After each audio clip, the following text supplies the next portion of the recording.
উৎসবমুখর পরিবেশে নানা আয়োজনের মধ্য দিয়ে ফ্রান্সে পবিত্র ঈদ উল ফিতর উদযাপন করেছেন প্রবাসী বাংলাদেশিরা। এ উপলক্ষে রাজধানী প্যারিসের পাদুলা ভিলেতে আয়োজন করা হয় নানা অনুষ্ঠানমালা। তার মধ্যে বাচ্চাদের খেলাধুলা ও দেশীয় গানের আয়োজন ছিল।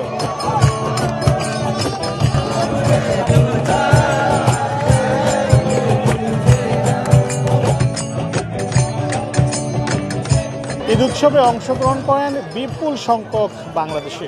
প্রবাসী বাংলাদেশিদের উপস্থিতিতে পাদুলা ভিলেজ যেন এক খণ্ড বাংলাদেশে পরিণত হয়। এখানে সকল শ্রেণীর মানুষজন আছে, খুব আনন্দ করলাম। ফ্রান্সের বুকে এরকম আসলে বিনোদন আনন্দের জায়গা অন্য কোথাও আছে কিনা জানি না, তবে আমরা খুবই আনন্দ করলাম।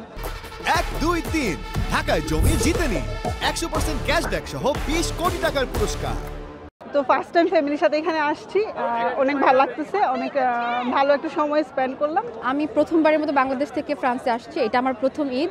তো আসার পরে খুবই ভালো লাগতেছে, চারপাশে এত বাঙালি, মনে হচ্ছে না যে আমি ফ্রান্সে আছি, মনে হচ্ছে যে পুরো একখণ্ড বাংলাদেশ। এখানে আশেপাশে বাংলাদেশি খাবার অনেক আছে, বাংলাদেশি খাবার খেলাম। ঈদ উৎসবে উপস্থিত হয়ে প্রবাসী বাংলাদেশিরা তাদের উচ্ছ্বাসের কথা জানিয়েছেন। প্রতি বছর যেন উৎসবমুখর পরিবেশে ফ্রান্সে ঈদের উৎসবের আয়োজন করা হয় এমন প্রত্যাশাই করেছেন এখানকার প্রবাসী বাংলাদেশিরা।